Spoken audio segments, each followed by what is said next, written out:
Before we dive into today's eerie adventure, make sure to subscribe and hit the bell so you don't miss out on any of our haunting stories. Welcome back to Past the Pumpkin's Glow. Let's dive right into our stories tonight. Ever since I was a child, I had an irrational fear of clowns. My parents thought it was amusing and would tease me with clown dolls and masks. It was all in good fun, but the fear never really went away.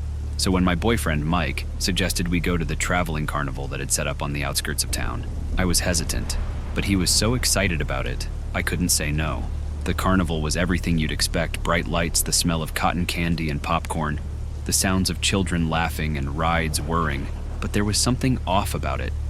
Something that made the hairs on the back of my neck stand up. Maybe it was the clowns.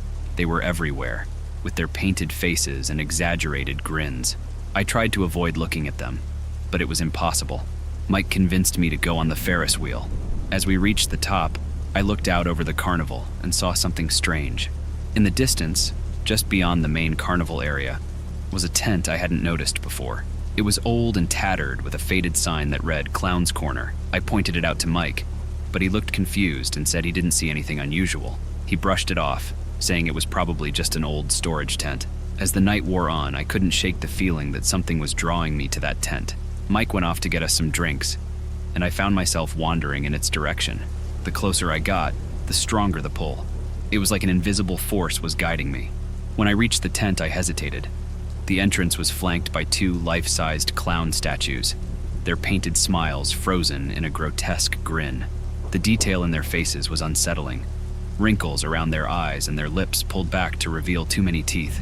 I took a deep breath and stepped inside. The interior was dimly lit, filled with old clown costumes and props. It smelled musty, like it hadn't been used in years. Cobwebs hung in the corners and dust motes floated in the air, illuminated by the dim light bulbs hanging from the ceiling. I wandered deeper into the tent, and that's when I heard it. A soft, menacing laugh. My heart skipped a beat. I turned around, but there was no one there. The laugh came again, louder this time, echoing off the walls. Panic set in, and I turned to leave. But the entrance had vanished. I was trapped. The laughter grew louder, filling the tent with a cacophony of sinister giggles. I felt a cold hand on my shoulder and spun around to see a clown, its face inches from mine. Its grin was impossibly wide, its eyes gleaming with malice. The paint on its face was cracked and peeling, revealing patches of decayed flesh underneath. I screamed, but no sound came out. The clown leaned in closer, whispering in a voice that made my skin crawl. "Why so scared?" it asked, its breath cold and fetid. "We just want to have fun." I backed away, my heart pounding, and stumbled over an old trunk. The clown advanced, its laughter echoing in my ears. I reached for anything I could use as a weapon and grabbed a rusty crowbar. Swinging wildly, I managed to hit the clown, but it only seemed to make it angrier. Its grin widened, revealing rows of sharp, yellowed teeth. A thick, dark substance dripped from its mouth, staining its costume. Desperate, I swung again and again until the clown dissolved into a cloud of mist. The laughter ceased, replaced by an eerie silence. I dropped the crowbar, my hands shaking, and searched for an exit. To my relief, the entrance had reappeared. I stumbled out of the tent and ran back to the main carnival area. I found Mike near the Ferris wheel, looking for me. I told him what had happened, but he didn't believe me. He thought I was just playing a prank, trying to get back at him for dragging me to the carnival. But I knew what I had seen, and I knew that the tent was real even if Mike couldn't see it. We left the carnival that night, but the memory of that clown haunted me. I couldn't sleep, couldn't eat. Every time I closed my eyes, I saw its grinning face and heard its sinister laugh. I tried to avoid clowns altogether, but they seemed to be everywhere, on TV and movies, at birthday parties. One day I decided to confront my fear head on. I went back to the carnival, hoping to find the tent and put an end to my nightmares. But when I arrived, the carnival was gone. The field where it had been was empty, save for a few pieces of trash and a faded flyer for Clown's Corner. I picked up the flyer, my hands trembling, and read the words scrawled across the bottom. "We'll be back soon. Come join the fun." The laugh echoed in my ears once more, and I knew that the carnival and its clowns would return, and when they did, I would be waiting. I never thought my life would be defined by a carnival. Growing up, I loved the carnival. The bright lights, the thrilling rides, the sweet smell of cotton candy. But now, the very mention fills me with dread. It started 4 years ago when the traveling carnival rolled into our small town. Like everyone else, I was excited to go. I had just turned 21, and my friends and I decided to celebrate. We spent the day riding the Ferris wheel, playing games and laughing. It was the perfect evening, until it wasn't. As night fell, there was a different atmosphere. The lights seemed dimmer, the laughter more sinister. My friends and I decided to check out the House of Horrors. It was the main attraction, known for its lifelike scares and eerie atmosphere. The line was long, and by the time we got to the front, my friends were ready to chicken out. But I was determined. I paid for my ticket and stepped inside, the heavy curtain falling behind me. The interior was pitch black, and I could barely see a few feet in front of me. I felt a sense of unease, but I brushed it off as nerves.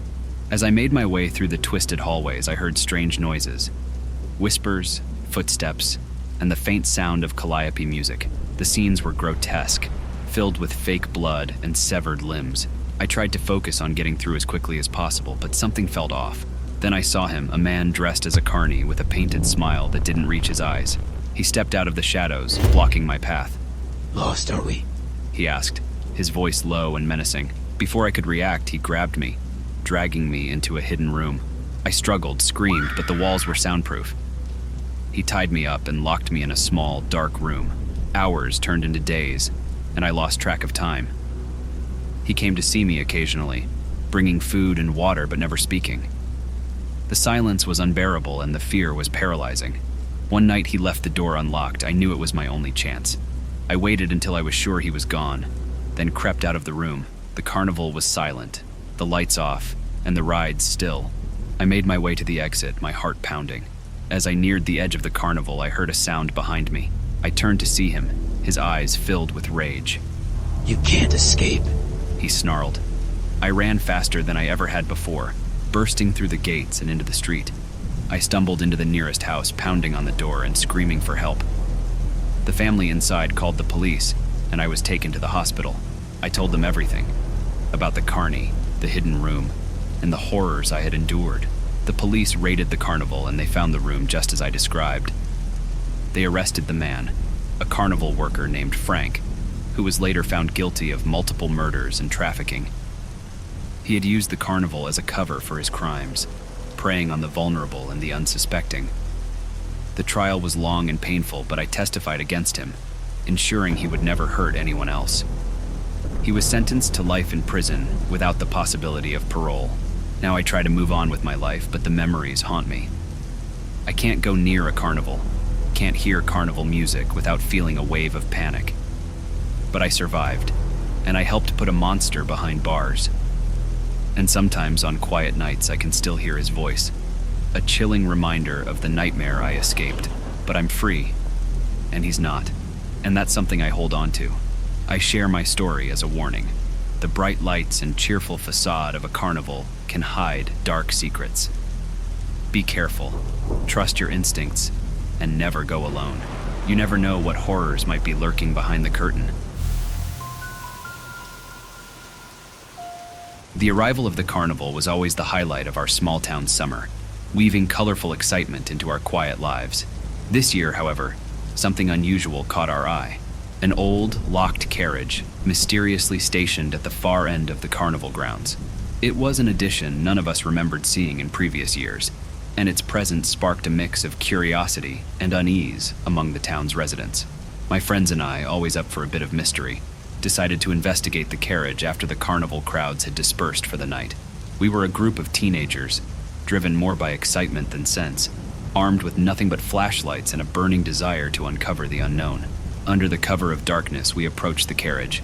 Its heavy padlock and the chains seemed ancient, cold to the touch, as if absorbing the chill of deep secrets. With a bit of effort and a couple of borrowed lock-picking tools, we managed to open the lock, the metal clinking heavily against the wood as it fell away. The door groaned as we pushed it open, revealing the carriage's interior bathed in shadows. It smelled of old leather and rust. As we shone our flashlights around, a glint caught our eye. An old film camera resting atop a velvet-covered seat, its body robust and evidently well used. Intrigued by this find, we pressed the camera's release button, surprised to find it loaded with film. Driven by our discovery, we took the camera and decided to get the film developed, hoping the photos would shed light on why this carriage had been so securely locked away. A couple of days later, we huddled around as I unrolled the developed photos. The images that lay before us sent chills down our spines. Each photograph depicted a different person, each bound and visibly distressed, gagged and with their hands tied. The stark, unfocused backgrounds offered no clues about where they might have been taken. One photo in particular made us gasp. It was a girl who had recently been reported missing in our town. Her disappearance had been the subject of a frantic community search, her face plastered on every lamppost and bulletin board around town. Realizing the seriousness of our discovery, we knew we couldn't keep this to ourselves. We immediately contacted the police, handing over the camera and explaining our midnight adventure. The ensuing investigation was rapid and intense. The carriage, once just a curious anomaly at the Carnival, became the center of a significant criminal investigation. It turned out the carriage had been used by a rogue member of the Carnival crew, a fact that came to light when he was arrested and linked to a series of abductions across several states. He had been using the Carnival as a facade for his grim activities, the old carriage serving as a grim holding cell for his victims. The community was rocked by the revelations. The Carnival, once a beloved annual event, now carried the weight of these dark deeds. As for my friends and I, the innocence of our summer exploration had unveiled a truth so sinister it would haunt our small town for many years to come. We learned that curiosity could lead not just to answers, but also to dark revelations that could never be unlearned. Thanks for tuning in to Past the Pumpkin's Glow. If you found yourself on the edge of your seat, make sure to like, subscribe, and click the bell so you won't miss any of our chilling tales. Dare to share your own spooky experiences in the comments below. Who knows, your story might just be our next creepy highlight. Until next time, keep the lights on and the spirits at bay. Sleep tight.